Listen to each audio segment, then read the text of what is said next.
Yeah, very disappointing start, very uncharacteristic start as well. And from 2 goals down and a bright New York City start, it was a big mountain to climb.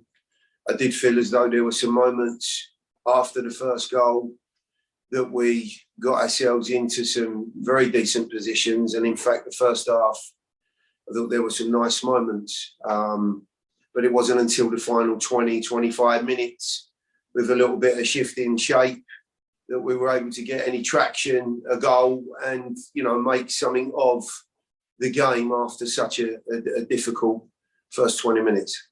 We are going to open the floor for questions. We'll kick it off with Ray Hills.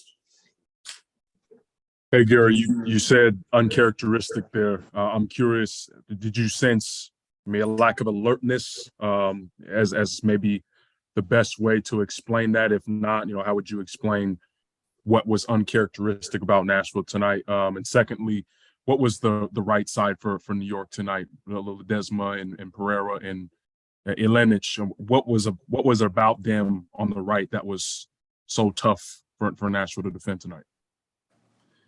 To be perfectly honest, I thought that it was one of their very first attacks. The young boy whips in a very decent cross. Parks is coming in, and times he's run into the box fairly late, but unless I'm mistaken, there's nobody else in the area. I think Walker gets dragged across towards the near post, but it's an overhit cross. And honestly, it should be dealt with. Shaq's, I'm not sure what he's thinking, but he should seriously be thinking about attacking the ball. And in the end, it becomes a free header for somebody of Keaton Parks' quality, and he's dispatched it very, very well. But, having seen this back for work for a number of years, let alone this first 7 games, 8 now, it's a soft goal for us to give away, a simple goal for us to give away, one that's routinely dealt with on other occasions. And the same can be said for the dead ball. Chanot ends up able to volley from 7 yards out under very little duress. Now, the difficulty there is to try and get a shot off. If you're under pressure, it's hard to sort your feet out and get your balance right. But with no pressure on the player, in all honesty, the first 20 minutes and the 2 goals were a travesty for us, absolute travesty. And, when you look at some of the play beyond that I think enabled us to look a little bit brighter, albeit a goal or 2 behind. There was still some fight in the group, but, without really showing the right sort of cutting edge or craft when those vital moments came along. And I've said that a couple of times now. We're not looking clinical in front of goal.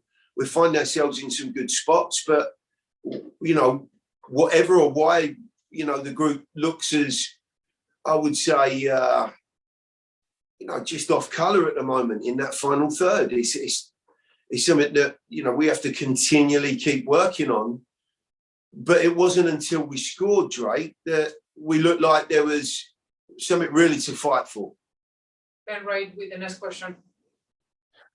Yeah, Gary, we saw Anibal and Sean come off at the same time and kind of gave you a different look with Dax and Jan on the field. I'm curious what you thought of their performance, and if you think having those guys on the field gives you more of like an attacking edge from the start, if that's an option, or if it was more just wanting to be able to have that defensive solidity. No, not at all. The guys that were out there, I thought, put in a fantastic shift. And with what was 20 odd minutes to go plus injury time, probably a total of about 25, I'm looking at some fresh legs and a little bit more impetus. If you look at the guys that those 4 guys including obviously the 2 that have come on, there's very little to choose between their experience and their qualities. Yes, there'll be 1 or 2 slightly different aspects to their game, but more than anything, it was about trying to get on the front foot again and injecting some energy into that midfield area. Tim Sullivan. Hey Gary, you guys obviously played these guys just a few weeks ago. I asked you about it Thursday. Very different looking team, especially with the return of Santi. What sort of different challenges did they provide, just from the matter of what personnel they had available tonight versus what they were able to bring to Geodis Park a few weeks ago? Well, if I cast my mind back to Geodis' first game, they showed some encouraging signs, I would suspect, from their standpoint.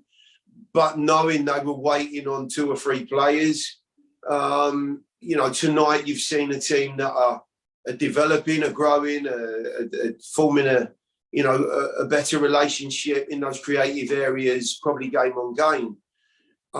Once they got themselves into a 2-goal lead, there were, I think, 2 or 3 moments where that connection could be seen. There was a spark to their work. But for a couple of very good saves from Joe again, it could have been a bridge too far. At 2-0, there's always that chance that you can get yourself back in the game and maybe mount a bit of pressure as we did and find that equaliser. But they certainly look a little bit more fluid than they did on that first day of the season. Great, yes. Here, I'm curious as far as the halftime sub, bringing on Jacob for Fafa. What was the decision behind that, as opposed to maybe taking out Alex or another player and adding Jacob for the second half? Really simple. I thought Alex was terrific in the first half. He showed so much energy.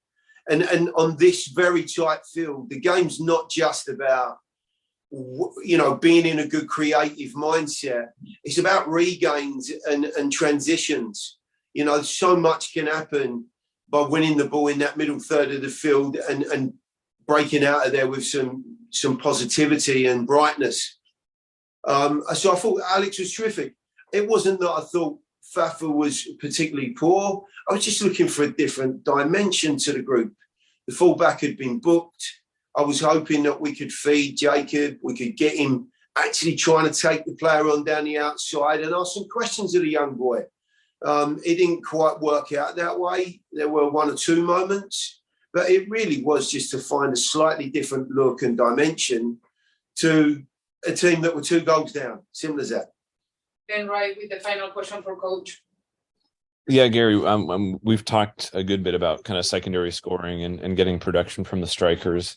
And I mean, it's been a while since CJ has scored and Teal hasn't scored this season. I'm curious if you have kind of thought about what could be the reason. Do you think they're not getting the service that they need, or do you think it comes down to just a lack of finishing, or somewhere in between? I think it's a combination of things, Ben.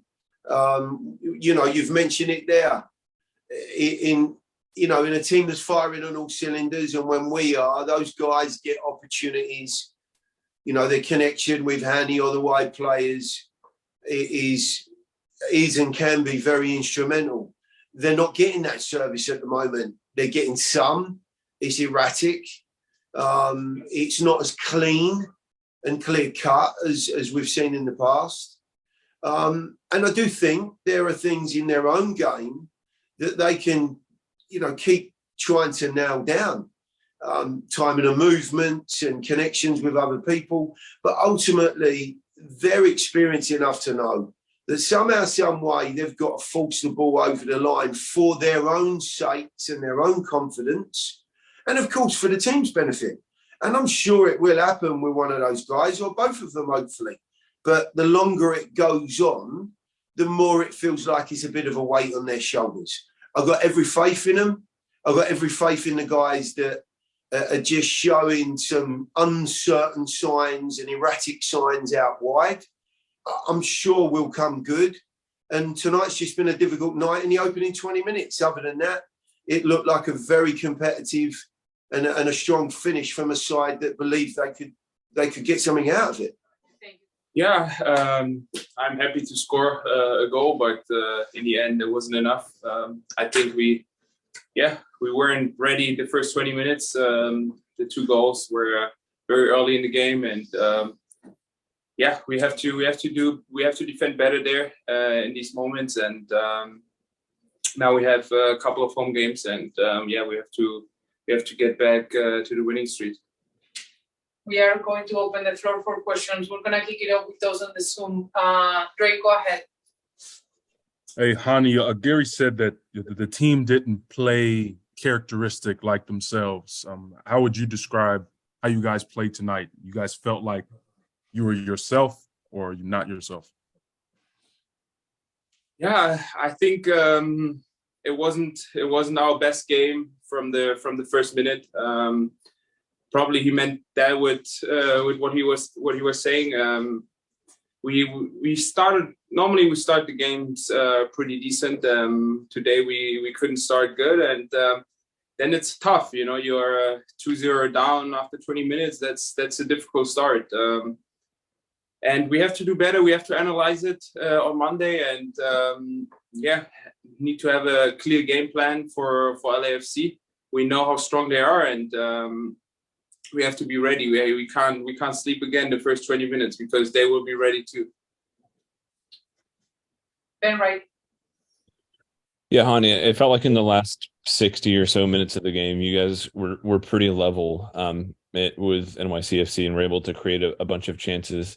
Do you think a lot of the kind of how open the game was just because you guys were chasing a 2-goal deficit, or were you encouraged that you guys were able to put some decent looks together? Yeah, I think it was clear that after 2-0 down, we have to open up a little bit. They would get chances. That was very clear from in the halftime. We talked about it. We need to get pressure high up the field. We tried it. It's very hard to find now the right words. We have to watch the film to see what really went wrong. And I think in general we have to play better. We have to fight better.